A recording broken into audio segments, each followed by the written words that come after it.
Ayan! Welcome po ulit dito sa vlog.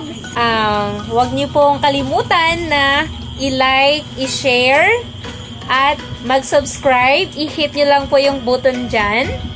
Ayan, para tumaas po ang ranking natin, ang rank natin sa YouTube. So, for today's vlog, actually, I'm doing this devotion using the Daily Walk Bible. Yan. Thank God for this tool. So, napaka-importante na sa bawat araw natin, meron talaga tayong word na pinapakain sa ating spirit because we are not just human physically, but we have soul and spirit being also. So, mahalaga, I started with day 1, January 1, and then January 2, day 2, day 3, and today, we'll talk about day 4, okay? In our journey in 2021. So, this is the 4th day of 2021, ano? So, today's vlog, it's all about reading the passage in Genesis chapter 10 to 11. Alright, so our topic for today is about the construction and confusion. Okay, so here, as the overview, starting with Noah, alright, and his 3 sons, God begins to populate the world, right? But since the root of sin has not been removed, the fruit of sin soon becomes apparent again. Alright? So, in what? In proud, in disobedient actions. As Noah's descendants seek to build a great city with a tower that reaches to the sky. So, it sounds similar. It sounds, and that is in Genesis chapter 11 verse 4. Okay, later you can see or you will know what is that. God brings the project to a halt by confusing their speech, alright, causing them to disperse over the face of the earth. Alright, precisely as God had originally commanded in chapter 9 verse 1. So here in these 2 chapters, chapter 1 and 11, in chapter 10, we can see here the origin of the nations, and that is with the 3 sons of Noah, Japheth, Ham, and Shem. Right?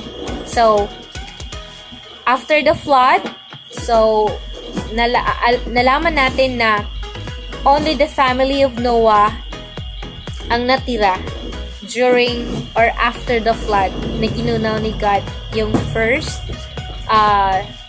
yung generation during that time. So, as we can see here again in chapter 11, dumami na ang tao. Okay, from Japheth, Ham, and Shem. Dumami na po ang tao ulit. That's why in chapter 11, nag-build sila ng tower, and we call it the Tower of Babel. So there, we can see God's judgment, alright, and also Shem's genealogy. So in short, it is all about the dispersion of the nations, alright. So earlier, the origin of the nations, which are Japheth, Ham, and Shem. Here in chapter 11, the dispersion of the nations. So, our daily walk, even on television, the sight is impressive. Alright? Delegates from around the world meet in the General Assembly of the United Nations to discuss world problems and seek solutions to international tensions. Okay? Most wear headsets, an eloquent reminder of the barriers that divide humanity. as they labor together to make the nation united in more than name alone. Okay? So, centuries ago, humankind turned from God in rebellion.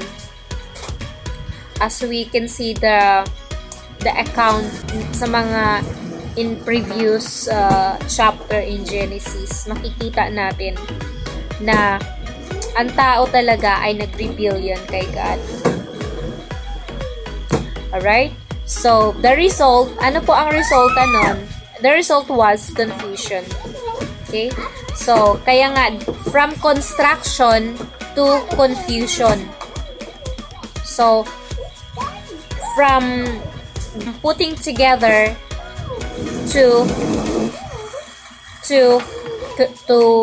what's this? To dispersion. So here, in Genesis chapter 11, we can see the paints a pathetic picture. Of what? Of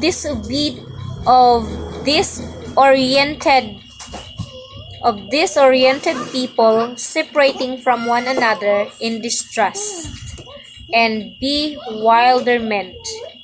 And yet, that sin is not so far removed from today.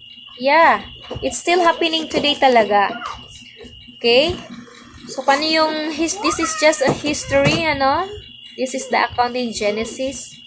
And we are, from Genesis, that is the beginning, to Revelation. So, the Revelation, that's why the whole book is already done. And we are now in our generation, still the same na, ano pa rin, still happening today. Okay? Yung scenario, ay hindi malayo. Okay?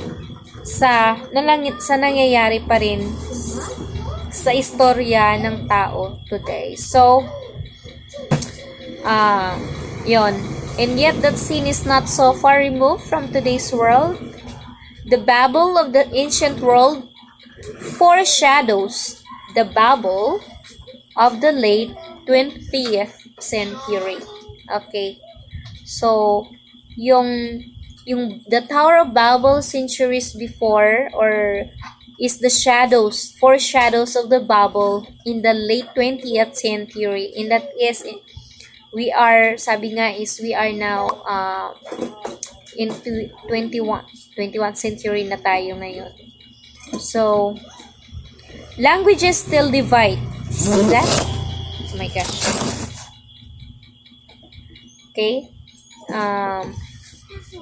Languages still divide, people are still perplexed, and God's solution for humanity's chaos is still the same. Divine truth communicated through individuals who have experienced that truth. It's a message that is timeless. The good news of sins forgiven in Jesus Christ. Yeah, that's true. No doubt you've shared this with someone in English. Have you ever shared it with someone who speaks a different language? Your local Christian bookstore would be a good source of a gospel tract and scripture portions in other languages. Today would be a great day to look for someone who needs to know that God speaks his or her language. Ayan. So, the insights here is looking down from above the Babel, builders were proud of the mighty tower they thought would reach up the skies, alright? So, yun. But in God's view, He had to come down to view their vanity na far below. So, makikita natin dito na dinivide nga ni God. Si God ang author ng language, okay? But because of the human pride, at nagkaisa sila to build a tower. And that tower is symbolizing the pride, reaching the author of life, reaching God to His throne, and to the level of Him. But that cannot be happen.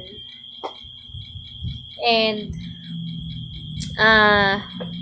yun nga, dahil nakita ni Lord yung puso ng tao na punong-puno ng pride, so here comes again, at bumaba siya at pinag-iba-iba niya na ang lingwahe ng bawat tao.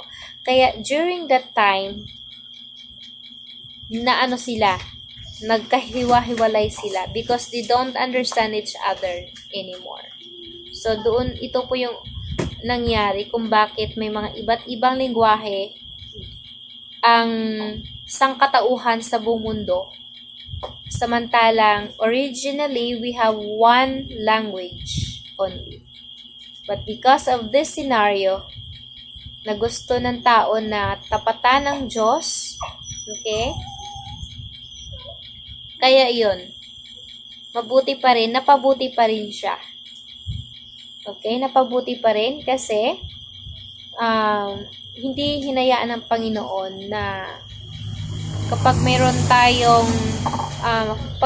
tayong pride, may gusto tayong maabot, kumbaga, hindi na natin binabalikan at ino-honor kung sino ang may offer ng kabutihan na yon. And yet, gusto nating pantayan siya. Ay, hindi pwede yun. Okay? So, yan po ang ating word for today. From construction to confusion. So, whenever na may confusion, there is a questionable why. Okay? Kasi kay Lord, in everything, there's no confusion. Everything is clear. Okay? Kaya nga, from construction from the moment na nagkaintindihan sila, okay, iisang lingwahe nila, kaya nakakagawa sila at mabilis ang progreso nila. But then, nung nagkaroon sila ng self-pride na, doon na nagkaroon ng confusion. So, which is, sa atin ngayon, kaya nga makikita natin ngayon na sa kabila na nangyari na yon, makikita mo pa rin ang love ni God sa humanity. Kasi bakit? Kahit nagkaiba-iba ang mga lingwahe, nalaman nating love ni God sa bawat race ng mga tao. Kung saan mayroong differences na mga languages, nagkaroon po ng version ang word ni God. Ayan. So, that's the best way to put an idea across is to wrap it up in a person. Yan po yung ating iwanan na salita for today's video. Thank you. Bye!